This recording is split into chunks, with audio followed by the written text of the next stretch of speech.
Bom dia, queridos. Prontos para o nosso encontro bíblico de hoje? Abrem então suas Bíblias em Efésios a partir do capítulo 5, versículo 22. Vós, mulheres, sujeitai-vos a vossos maridos como ao Senhor, porque o marido é o cabeça da mulher, como também Cristo é a cabeça da igreja, sendo ele próprio o Salvador do corpo. De sorte que assim como a igreja está sujeita a Cristo, assim também as mulheres sejam em tudo sujeitas a seus maridos. Vós, maridos, amai vossas mulheres, como também Cristo amou a igreja, e assim mesmo se entregou por ela.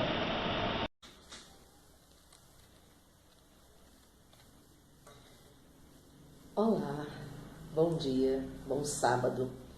Eu sou a pastora Guida, responsável pelo projeto Maranata Serras Azuis, aqui no Rio Grande do Norte. Nós somos do Ministério Comunidade de Cristo Maranata e hoje nós vamos fazer uma reflexão sobre submissão. Como nós combinamos, todos os sábados nós vamos estar aqui nos reunindo com vocês para falarmos sobre assuntos bíblicos, sobre temas bíblicos, reflexões bíblicas. E eu escolhi falar sobre submissão porque nós estamos nos aproximando do mês de maio e eu estava orando ao Senhor, dizendo: Senhor, eu quero trazer palavras de conforto, palavras de alegria, mas também palavras de relevância, palavras de impacto, palavras que levem as pessoas a parar assim e dizer: ué, será que é isso mesmo? Como o mês de maio está chegando, nós vamos nos preparar para temas associados à família, à mulher, e hoje eu escolhi falar sobre submissão, já preparando o ambiente, o clima.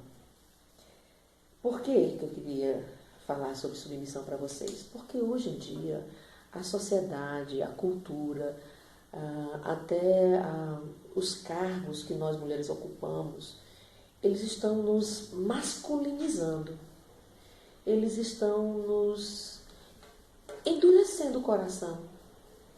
Então, quando alguém fala assim: mulheres, se sujeitai a vossos maridos, né, como é o tema, né, aqui do capítulo 5 de Efésios, a partir do versículo 22, a gente para e diz: eu? Fala sério. Isso não existe mais. Vai ficar recebendo ordem, não ter opinião própria. Mas quem disse que quando Deus propõe essa lógica hierárquica, familiar, ele estava pensando que seria assim? Quem falou que Deus quer que nós, ao nos subjugarmos, nos anulemos, nos entristeçamos, que nós soframos um jugo desigual? Mas não é isso que o texto propõe. Deus, ele investe na família e ele tem uma consideração por nós mulheres inimaginável. A primeira pessoa para quem Jesus aparece ressurreto, né, depois de ressuscitado, é para uma mulher. A profecia mais, vamos dizer assim, mais profunda a respeito da vida de Paulo, fora o momento do encontro dele com Jesus a caminho de Damasco, mas falando sobre a forma como ele morreria, a profecia vem de uma mulher. Deus coloca na boca de uma mulher. Débora, num período em que as mulheres eram propriedades e não pessoas, se tornou juíza, ao ponto de um rei dizer: eu só vou para a guerra se tu for comigo. Se tu não fores, eu não vou. Então, eu presumo que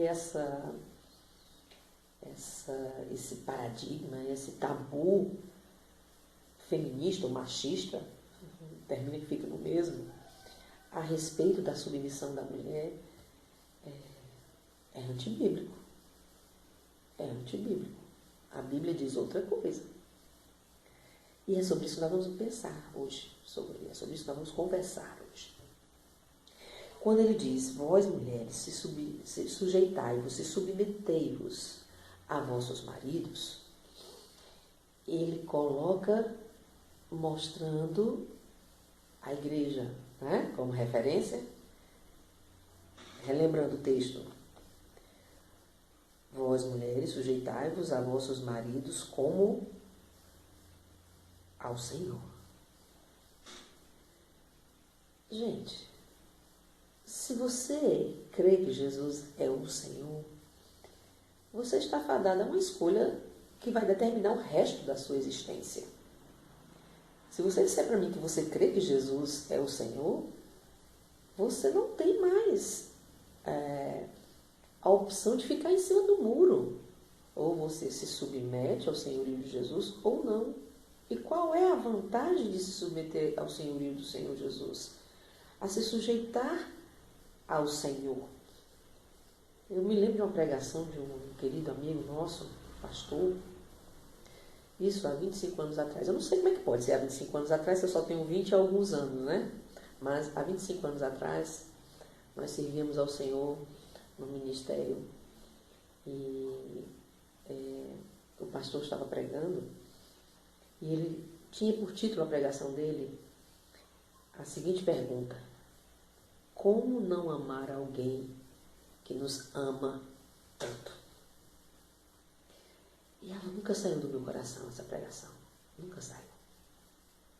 Porque veio de encontro, sabe? Diretamente à minha postura como submissa, como serva. Por que eu ando com Jesus? Por que eu sou louca por Jesus? Apaixonada por Jesus? Por que eu amo essa pessoa? Porque Jesus é íntegro, ele é honesto, ele é inteligentíssimo. Porque Jesus é sábio, porque Jesus é amoroso, porque Jesus, ele me viu diante de uma situação em que eu iria morrer, e morrer uma morte terrível, porque essa morte significava a eterna ausência de Deus, e disse, não, eu pago o preço, eu me sacrifico, eu vou para o altar e derramo meu sangue, para que ela e todo aquele que me crê não pereça, mas tenha vida eterna. Eu morro por eles. Como não amar alguém que é capaz de dar a vida por você? Então, se submeter a uma pessoa que nós admiramos, que nós respeitamos e que nós amamos, é fardo? É ruim? É complicado? Não é. Não é. É gratificante, é honroso, é nobre.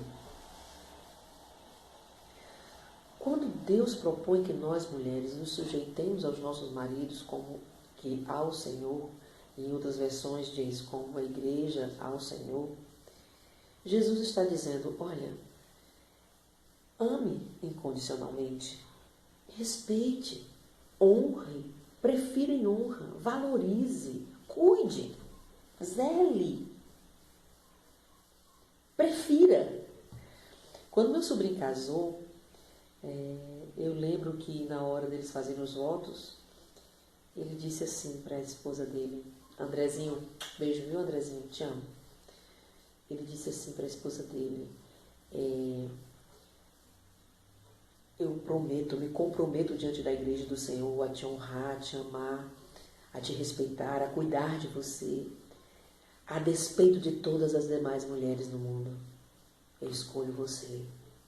Gente, isso é lindo. Claro que ela também fez a mesma promessa. E ela disse, a despeito de todos os demais homens, eu escolho honrar, amar, respeitar, cuidar, zelar você. Então, se submeter ao marido nada mais é do que honrar a palavra dita. É você cumprir com o compromisso feito. E isso não precisa ser sofrível. Isso não precisa ser sacrificial. Isso deve ser feito de forma amena, branda, graciosa, com esse toque feminino que só nós mulheres temos. Mas tem um segundo ponto. Honrar, respeitar, amar alguém que nos ama tanto. Ele também diz no texto: e vós, maridos, vós sois o cabeça da mulher, como também Cristo é o cabeça da igreja, sendo ele próprio o salvador do corpo. De sorte que, assim como a igreja está sujeita a Cristo, assim também as mulheres estejam sujeitas a seus maridos. E vós, maridos, amai vossas mulheres, vossas esposas, como Jesus ama a igreja, ao ponto de dar a vida por ela.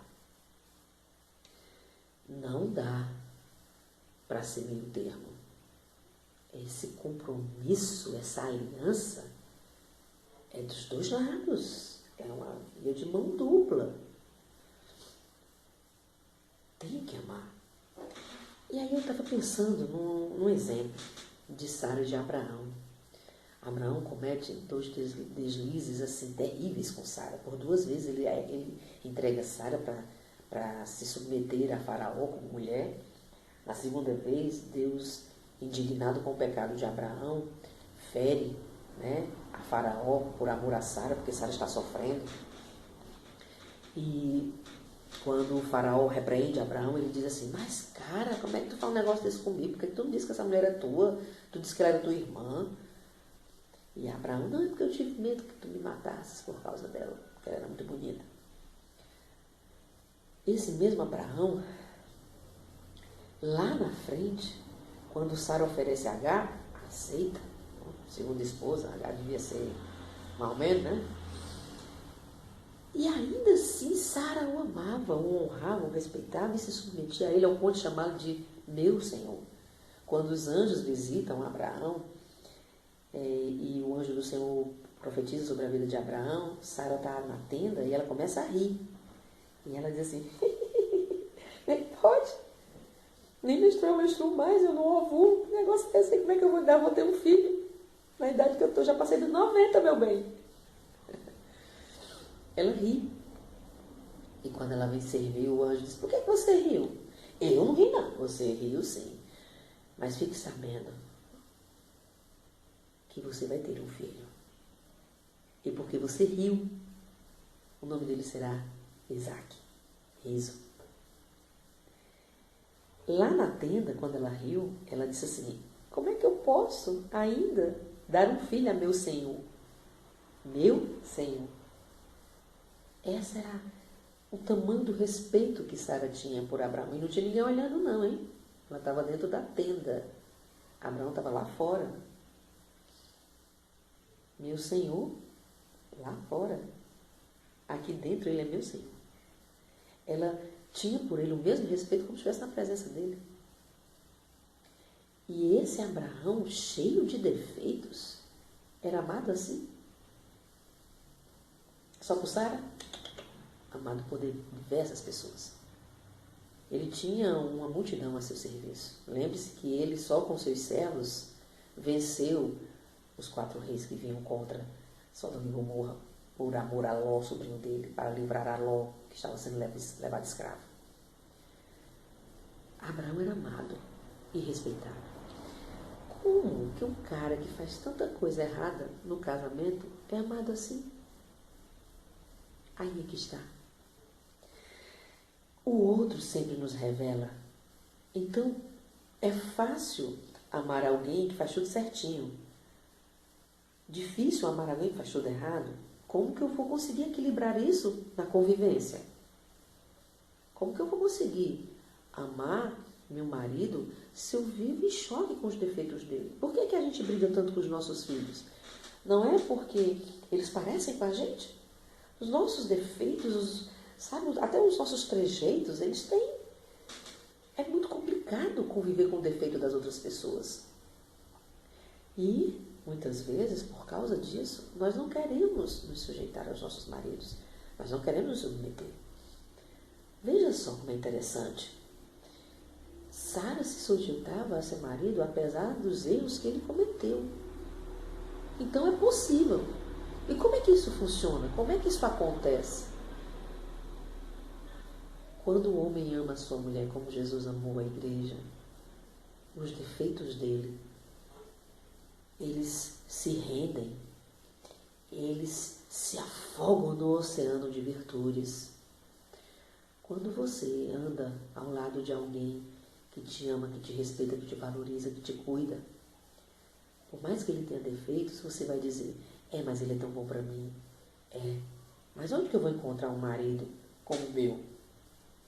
Eu não estou aqui fazendo apologia a sofrer, né, maus tratos. Entendam, não é isso. Eu estou dizendo que, a despeito dos defeitos que as pessoas têm, é possível amá-las.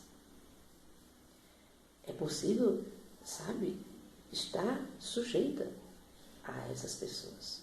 Quando nós fazemos isso, de acordo com a forma como também essas pessoas nos cuidam. Porque não é eu que tenho que fazer para que você faça. Eu tenho que fazer e você tem que fazer também. Então, nossos maridos, eles precisam cuidar de nós. Os nossos maridos precisam nos respeitar, nos honrar, ao ponto de dar a vida por nós, ao ponto de se sacrificar por nós. E aí fica fácil, gente. Fica fácil nadar nessas águas quando elas são limpas. Fica fácil, você sabe onde está pisando. Fica fácil mergulhar nessas águas quando ela não nos puxa não está nos puxando para precipícios, para abismos.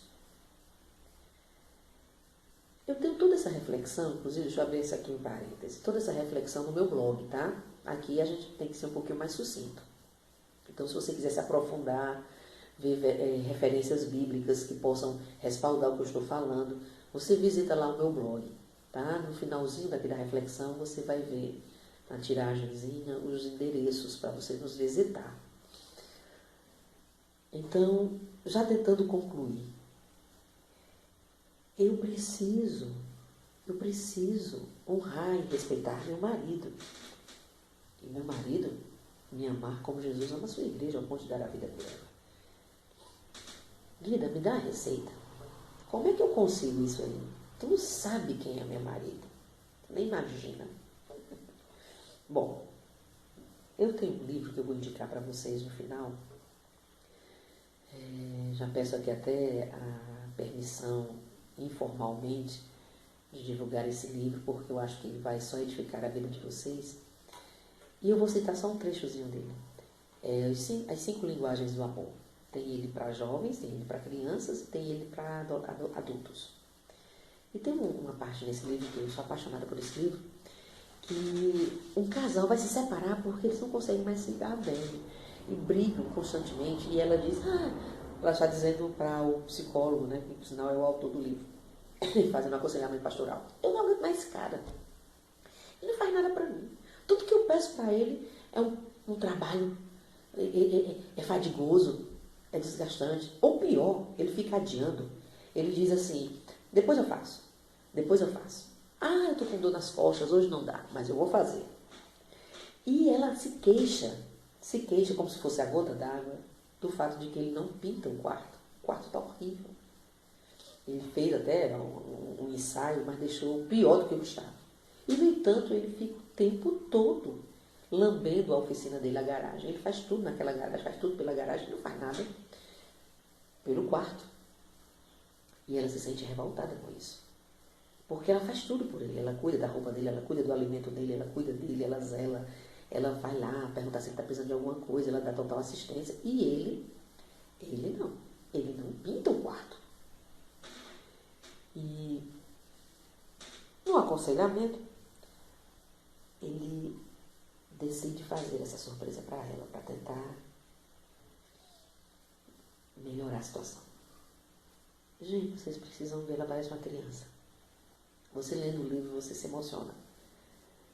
Ela fica, ele pintou, sem eu pedir, ele pintou o quarto. Ela fica boba. Só porque esquece de todo o tempo que ela se aborreceu com ele, de tudo que ele fez de errado, das vezes que eles brigaram porque ele não fazia o que ela pedia. E bastou ele pintar as paredes de um quarto para ela se sentir amada. Há poucos dias passou um filme na TV, eu não sei se vocês, todo mundo que vai estar assistindo vai conhecer, mas também é um exemplo interessante e contextualiza bem o que eu estou falando. É Dom Juan, o psiquiatra que está cuidando de um rapaz que deu um surto e acha que é Dom Juan. Ele conversando, não, ele está à mesa com a esposa e ela falando sobre toalha, sobre xícara, sobre chá, sobre louça, sobre não sei o que, não sei o que, não sei o que, e ele só vai, E ela falando. À medida que você vai assistindo o filme, você vai entendendo o enredo, você descobre que ela sabe que ele não está dando ouvidos, embora esteja ouvindo.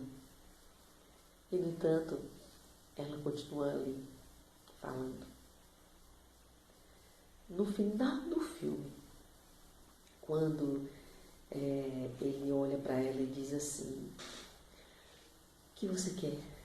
Me fala dos seus planos, dos seus sonhos. Ela diz assim: querida, eu quero que você dê uma olhada naquela torneira, não sei o que, não sei o que. Não, eu não quero saber o que você quer que eu faça para casa, eu não quero saber sobre louças, eu não quero saber sobre toalhas, eu quero saber sobre você, o que você quer. Quais são os seus sonhos? Me fala de você, das suas emoções, dos seus sentimentos. E, gente, a reação dela, ela para e faz assim, ó.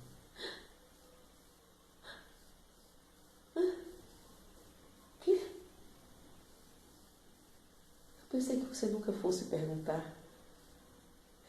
Todos esses anos. E eu achei que você não queria perguntar. Ela esperou. É como se eles fossem casados há 20 e tantos anos.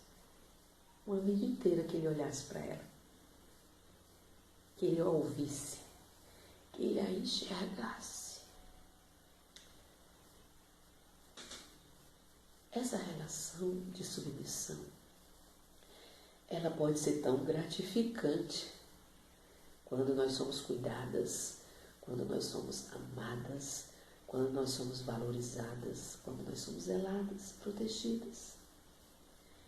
Gente, como pode ser bom ser cuidada? Fica fácil se submeter, porque é fácil para a igreja se submeter a Jesus. Por isso que Jesus dá esse exemplo. Nós somos tão diferentes uns dos outros, mas nós temos o mesmo amor. O mesmo desejo de adorar, o mesmo desejo de servir, o mesmo desejo de proclamar, de anunciar. Assim também é com os nossos maridos.